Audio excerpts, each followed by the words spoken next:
Scott, good afternoon your time, good evening my time. Please, because we know that we will speak about what's happened north of the Black Sea, please, can you give us a short review of the special military operation of the Russian Federation on the territory of Ukraine, I mean, in this last year, because we already passed 1 year of that operation? Well, certainly. I think the first thing we have to talk about is the premise of this. Is it an unprovoked act of aggression, as the West claims, or was Russia, in fact, justified in conducting what they called a preemptive act of self-defense, collective self-defense, seeking to eliminate an imminent threat that was posed by the Ukrainian armed forces to the populations of the Donetsk and Lugansk oblasts or regions. And I think history clearly shows that history is on the side of Russia on this one, that this is not an unprovoked act of aggression. This is a legitimate act of self-defense. We have 8 years of, the Ukrainian government ignoring the Minsk Accords, not just ignoring it, but admitting that they were using the Minsk Accords simply as a shield to buy time to build a military to do that which Russia has accused them of, to carry out offensive operations designed to defeat the ethnic Russians of the Donbass who objected to the coup d'etat that took place in Kiev in February of 2014. We now know that Germany and France likewise viewed this Minsk Accord as a sham. So Russia was on the right side of history. Russia did everything possible to resolve this issue peacefully. They sought implementation of the Minsk Accords. They sought a new European security framework that would be set forth in treaties that they draft treaties that they provided to NATO and the United States. They were ignored. So Russia intervened. Now, the first phase of their intervention was it took everybody, I think, by surprise. Most military analysts assumed that if Russia was going to intervene militarily, that it would be as war, and that Russia would come in using wartime doctrine and would have decisively defeated the Ukrainian military on the field of battle. That wasn't apparently Russia's objective, because, again, Russia didn't want a war. And I think now we realize that Russia was actually seeking the shortest possible duration of conflict, that the purpose of the conflict was to get Ukraine to the negotiating table. And they succeeded. They had 3 negotiations in Gomel, Belarus in early March that led to a 4th and final negotiation in Istanbul on 1 April that could have ended the war. I want to make that point all over. This war could have been ended on 1 April. And had it been ended on 1 April, Donetsk and Lugansk would have been independent. Crimea would have been Russia, but Zaporizhia and Kherson would have been Ukraine. And there wouldn't be hundreds of thousands of dead Ukrainian soldiers, tens of millions of displaced Ukrainian civilians, and $1 trillion worth of damage to Ukrainian infrastructure. So Russia's objectives in this war were to bring this war to a rapid conclusion on terms that were favorable to Ukraine. Favorable to Ukraine. But this was denied Russia because of the intervention of NATO, which took us into part 2, phase 2 of this operation, which was the military liberation of the Donbass. And this is what we saw from May through, say, August. The grinding down of the Ukrainian armed forces, the defeat of the Ukrainian armed forces, to be frank, by Russian forces that were still organized on a peacetime complement, 200,000 troops, no mobilization, etc. And this would have succeeded.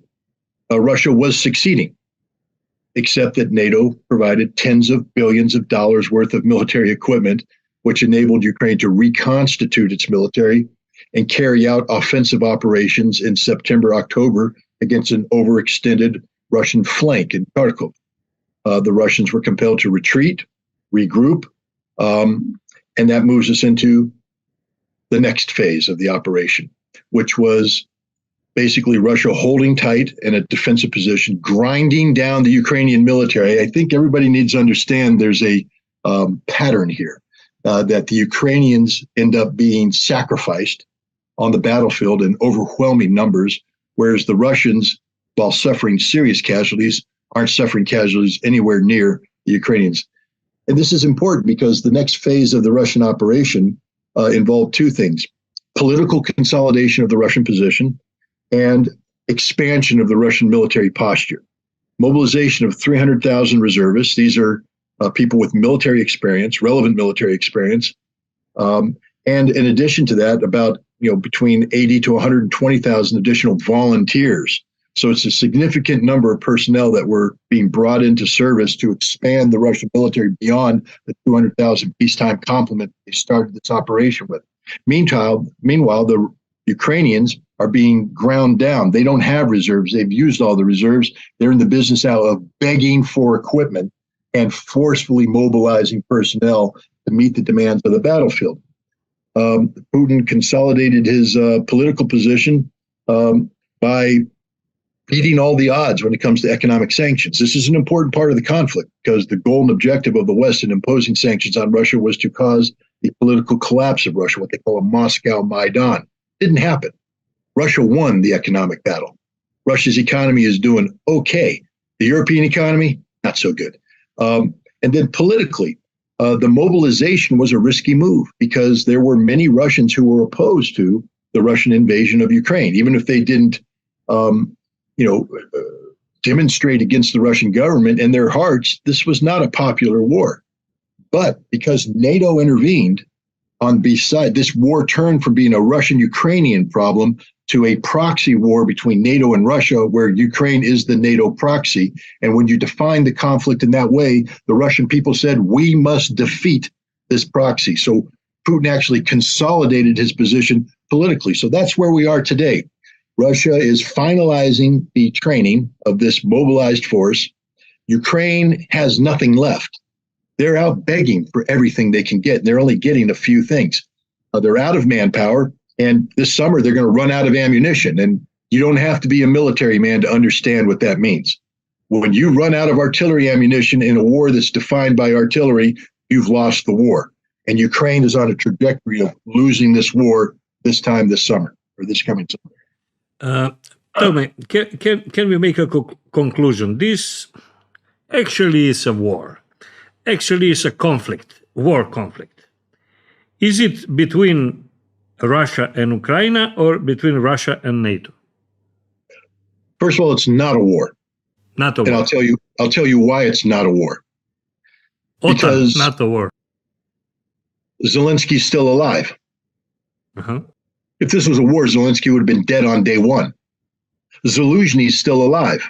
If this was a war, Zaluzhny would be dead. The Ukrainian parliament meets. If this was a war, there would be no meeting of the Ukrainian parliament. Trains operate from Poland into Kiev on a regular scheduled basis. If this was a war, that would not happen. This is not a war. People need to understand that. Even though Russia has intensified combat operations on the front lines, this is not a war. Russia's made it clear that if Ukraine wants a war, then Ukraine will get a war. But when they do that, Zelensky will die immediately, that quick. So this isn't a war between Ukraine and Russia. This has become a proxy conflict between NATO and Russia using Ukraine as a NATO proxy, but it's still not a war, because if this was a war, every single one of those NATO satellites that are flying overhead that's providing perfect intelligence and perfect communication support to the Ukrainians would be shut off. In a war, you don't get to communicate freely. In a war, you don't get to travel freely. In a war, you don't get to go to bed at night in your bed as the president and not worry about, not waking up in the morning because a missile hits you. This isn't a war. This is a special military operation. On the front lines, it's very much a war-like situation because that's real combat taking place. This isn't a war. Not even close. Okay. But it is a conflict between NATO and Russia. Yes. Okay. What do you think about the casualties? There is a lot of numbers going around about how many casualties has Russia, Ukraine, how many people from other countries are involved and killed there. What do you think about the numbers? Well, first of all, this is guesswork because we don't know. Yeah. So I am very comfortable. I'm horrified, but I'm very comfortable by saying that over 300,000 Ukrainian soldiers have died. Died, dead, killed. I'm very comfortable with that. More than 500,000 in that case out of service, or because even more. When you add wounded, you're probably getting upwards of 500, 600,000 Ukrainian soldiers casualties. On the other side, 300,000 dead. On the other Russians, side, I'm very comfortable with a number of between 35 and 45,000 dead Russians. This includes Chechens, Wagner, and others. So I think that a total casualty figure of 85 to 95,000 Russian casualties, dead and wounded, is a realistic number. Next question. My question is, what do you think in this moment on the front line? How is the moral of the soldiers from one and from the another side? On the Ukrainian side, I would say that the morale is very mixed. I think there are some very professional units, and there are units that are imbued with a sense of radical nationalism that make them fanatics. And I believe that their morale is quite high. They're in the business of killing Russians, and business is good. They're able to go to the front line, and they're able to engage in combat with Russians and kill Russians. They're not winning, but their morale is good. They're doing what they want to do. I would put them at about 30 to 40% of the Ukrainian military. I would say another maybe 30 to 40% are stoic. They don't want to be there, but they're there, so they're going to do their job. They're not doing it with enthusiasm. They're not fanatics, but they will do their job, up to a point. When the time comes, though, when they're faced with the imminence of death, they will surrender. And we see this over and over again with people surrendering, who otherwise would be capable of resistance. And then I would say that there is about 20% of people who just don't want to be there. They don't want to fight, and they will run away the first opportunity. So it's mixed on the Ukrainian side. On the Russian side, again, I would say mixed, but in a different way. You have units like Wagner, who are just 100% dedicated to the task. They have morale that's equivalent to the most elite units. You also have units like the paratroopers, who are also very dedicated, very motivated. You have the Marines, who have shown a tremendous proclivity for fighting in sustained and sustained manner without losing resolve. And then below that, you have units like like Chechens, who are motivated but maybe lack some of the sophistication of regular combat forces, but they're still very dedicated. And then beyond that, you have what I would characterize as people who would prefer to be somewhere else, but recognize the absolute necessity of being where they are, and fully cognizant of the reality that the only way they go home is through the Ukrainians. That the only way to go home is by having victory, so they are committed fully to victory. They're not fanatics. They're not elite. They're just your standard Russian fighting man who says, I got to get the job done. And they're going to get the job done. But notice what I didn't put in there. There's no 20% of people who don't want to be there and are going to run away. I think, you always will find cowards in the military. You always find people who, let it down. But generally speaking, the Russian soldiers are of a very high caliber, very high quality, and a very large level of commitment. These are guys who are going to see it through the end. Okay, if we see all those, if we are following all those social media and news,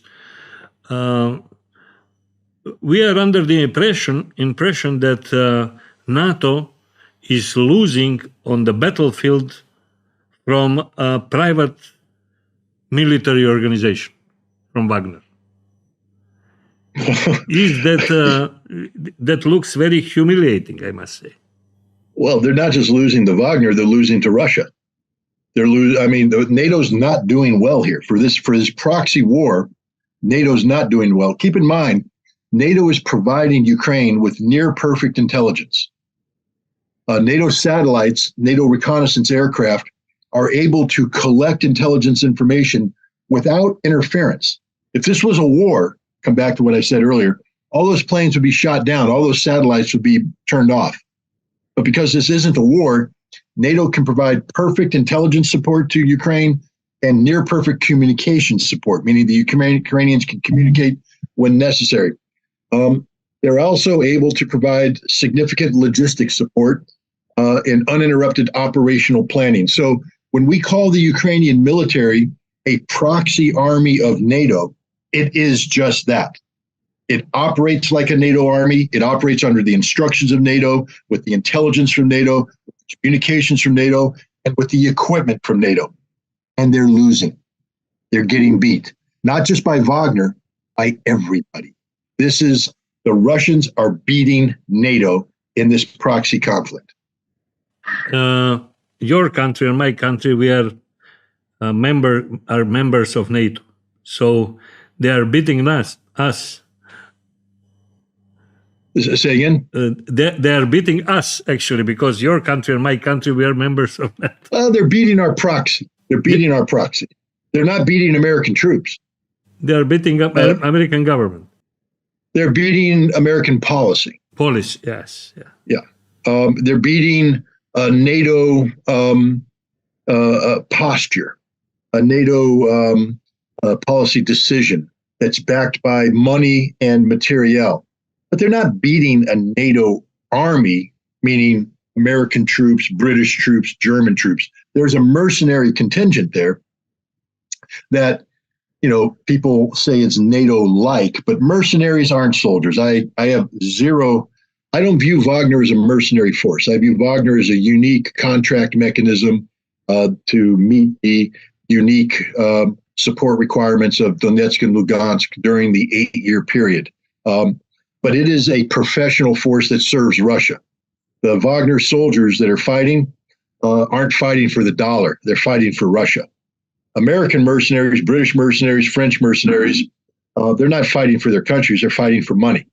They don't even know the Ukraine that they're supporting. They know nothing of the history. They know nothing of the culture. Many times, once they become familiar with who they are fighting alongside, they become disgusted because they're exposed to Banderist ideology, neo-Nazi ideology, and the utter hatred and criminal level hatred that the Ukrainians have towards the Russians. They bear witness to the massacre of Russian prisoners of war, the torture of Russians, the murder of Russians, and they realize that they're on the wrong side. So we can't call the Western mercenaries a NATO force. In the same regard, there's a large number of Polish soldiers fighting in Ukraine. And are they mercenaries or are they what we call sheep-dipped soldiers? I don't know. I like to think they're probably a mix of the two, but they're being beaten as well. NATO's not succeeding on any front. They had a moment of success back in September, October, where they were able to take advantage of an overextended Russian line in Kharkov to push the Russians back. But after that, there's been no meaningful success. You can have tactical success, yes, with HIMARS and intelligence. They've been able to strike Russian logistics and command and control centers and inflict casualties on the Russia. But this isn't a game-winning technology. It's a game-changing technology. It forced the Russians to alter their approach. And it's cost Russia casualties, but it hasn't changed the outcome, which is Russia is winning this fight decisively. One small question. Till September or mid of October, in the spotlight from the Russian side were Kadyrov troops, Chechens. After that are Wagner's troops. Why is that? Now we are not reading too much about Chechens. Well, this is my opinion. This is purely opinion. I don't claim to have any inside information. First of all, Wagner was a very secretive organization. It operated in the shadows for certain legal reasons. I mean, it was meant to get around Russian constitutional restrictions on using Russian military forces in foreign countries. And up until the referendum that led to annexation, Donetsk and Lugansk was a foreign country. So you have to be careful about having Russian troops operating there. The Chechens operated again on the soil of Lugansk and Donetsk, and so they had sort of independence when it came to their information warfare. The Russian military, you didn't hear anything about them. Occasionally, you'd get the Ministry of Defense to release a video of the Marines and a video of the paratroopers and a video of the tankers and all that. But they weren't out there tooting their horns. They do a very poor job of media relations. The Chechens, on the other hand, were doing a very good job of media relations. They were very actively involved in promoting the work of the Chechen forces. But once the annexation took place and Lugansk and Donetsk became Russia, the Chechen forces had to be incorporated into the Russian military structure. And as such, their social media strategies were taken under control by the Russians. And so that's why we see less and less of the Chechens. They're still there. They're still fighting. And they're fighting very well. But we're seeing less of them because they've been incorporated. Wagner is still a private military contract. And so Wagner has been in a situation where they can no longer pretend they don't exist. Everybody knows that they exist. And so they've taken the opposite approach. Rather than hide in the shadows, Wagner has stepped out because here's the deal. What need does Russia have for a private military contractor now that the territory that they're fighting on is Russia? That's a fundamental question. Well, you know, the temptation, therefore, would be for Russia to absorb Wagner into the structures in the same way that they absorbed the Donetsk militias, the Lugansk militias, the Chechens, and other volunteer units. Wagner doesn't want that. So what Wagner is doing is a PR campaign to talk about Wagner as this unique fighting force that must be retained because it can do things that they claim no other unit can do.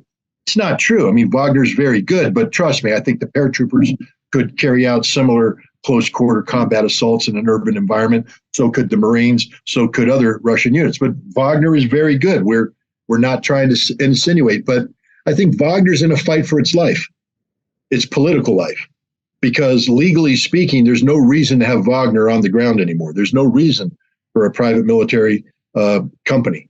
They should be incorporated from a legal standpoint into the Russian military. And indeed, I believe there's efforts by the general staff to do just that.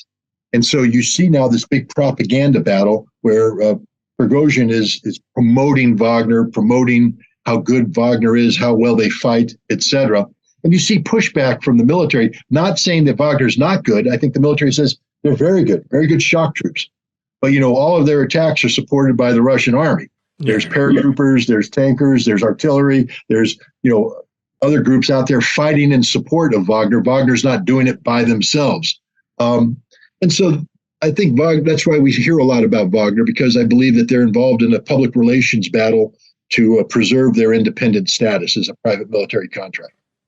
What do you think on the opposite side? What do you think about those groups or battalions in the Ukrainian army which are following their fascist and Nazist roots from World War II? For example, the Edelweiss battalion, you know, like in Hitler time in Germany, and this is pure fascism, pure Nazism as ideology for those people who are in that military compound. I mean, what do I think of them as individuals? I find them disgusting. I find their ideology repulsive, and I find their continued existence to be odious. And I rejoice every time I hear of their defeat on the battlefield. What do I think of them professionally in terms of their combat skills? It's not my opinion. It's the Russian opinion. These guys fight hard. These guys fight very hard. They don't surrender, generally speaking. They fight very well. Prigozhin again speaks highly of the Ukrainians who Wagner is fighting against. He doesn't pretend that these guys are cowards. He calls them heroes. In fact, their bodies he treats with the utmost respect as fallen warriors. And I think most Russian officers will say that, generally speaking, the Ukrainian army performs at a very high level, regardless of their ideology. But these units are fanatic units. All those badges with swastika-like flags and so on. I condemn it. I don't condone it. And, I'm supposed to be an outside observer, but as somebody whose relatives fought in the Second World War against Nazi Germany, I detest any modern day continuation of that ideology, any modern day embrace of the symbology of a hateful ideology. And I have to be honest when I say I am gleeful when I see dead Nazis on the battlefield. Gleeful, because that's what my uncle fought against. That's what my relatives fought against. I can't be objective on this. I can be objective when I talk about politics. I can be objective when I talk about military strategy. But when it comes to killing Nazis, there's no objectivity here. I hope the Russians kill them all, because they all deserve to die. Can we discuss a little bit about Transnistria? Actually, the Moldavian problem, I can say, because Transnistria is bordering with Odessa part of not just a town but the whole territory, and that part controls actually the Danube River entering in Black Sea, and it's strategically very, very important place. Also, over there, there are 5,000 Russian soldiers, but they are peacekeepers over there by the decision of United Nations. So it's very complicated over there. What do you think? Well, first of all, it is a political problem between Moldova and Russia, to be honest. I mean, even though it's between Moldova and Transnistria, which calls itself an independent entity, Russia plays a heavy influence. Russia has just said that from the perspective of what's going on now, Transnistria is Russia. An attack on Transnistria is an attack on Russia, and will be treated as such. I don't believe the Moldovan government. I know that the new prime minister has said that that they are going to seek to return Transnistria to Moldova, and there was some insinuation that this could be done by force of arms. It won't be done by force of arms. The Moldovans simply lack the capacity to do it, and moreover, I believe that if Moldova did make a military move against Pridnestrovье, the Moldovan population would rise up and remove President Sandu from office, remove the new prime minister from office. So I'm not worried about that. The big concern is from Ukraine. They've apparently mobilized or positioned 20 to 25,000 troops near Transnistria, and there's been talk that they might preemptively attack. But again, I don't believe they will, and I'll tell you why I don't believe they will. When we said at the beginning that this isn't a war, if Ukraine attacks Transnistria, it's an attack against Russia, and Ukraine is now at war with Russia. And Volodymyr Zelensky will be dead within 24 hours. So will Zelensky, so will the entire Ukrainian leadership. All bridges, all roads, all rail lines, all tunnels connecting Ukraine with NATO will be severed. And the level of destruction of Ukrainian infrastructure, critical infrastructure, will go up by orders of magnitude. And Ukraine knows this. So there's no victory to be had here. What Ukraine is doing by putting 25,000 troops there is compelling Russia to set aside critical resources that could be used otherwise, and just in case there was an attack. because you can't threaten things if you don't have the capacity to do it.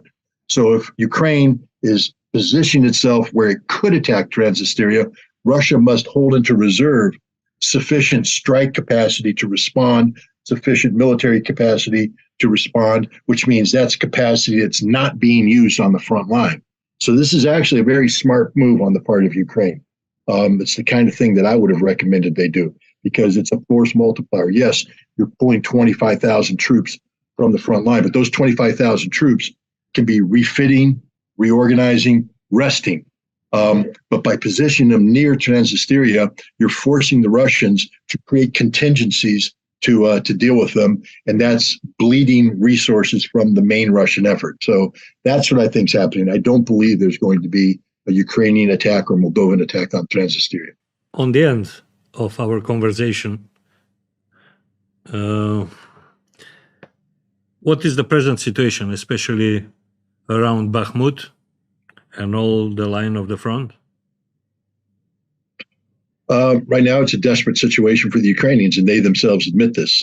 They have committed a tremendous amount of resources into the defense of Bakhmut in a failing effort. Wagner, together with the Russian army, has painstakingly, at great cost, almost achieved the encirclement of Bakhmut. Whatever Ukrainian troops are in there aren't coming out, or if they come out, they'll either be dead or prisoners of war. And this will be a deep psychological blow to the Ukrainian government and the Ukrainian military. Having overcommitted to Bakhmut, to lose Bakhmut will be a blow. But it doesn't mean the war is over. The Ukrainian soldiers, as I said, are very capable, very professional. They will fall back on prepared defensive lines, and the war will start over again. This war will not end until Russia has liberated the totality of the territory that's encompassed by Novorossiya and Donbass. That means the territory where Ukrainian forces are now must be liberated from the Russian perspective.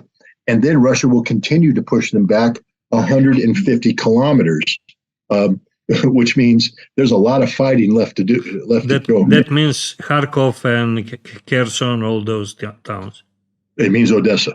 That means Odessa also. Yeah. All the coast. Okay, yeah. Okay, Scott, thank you very much for this interview. Your audience here in Macedonia is very big, I must say. They are following you on all other interviews where are you, and suggest me, okay, Scott is your friend, please call him again. And so with this, I'm doing that actually. Thank you very much once again. Have a nice afternoon over there, and hope that we will hear each other in the next few months.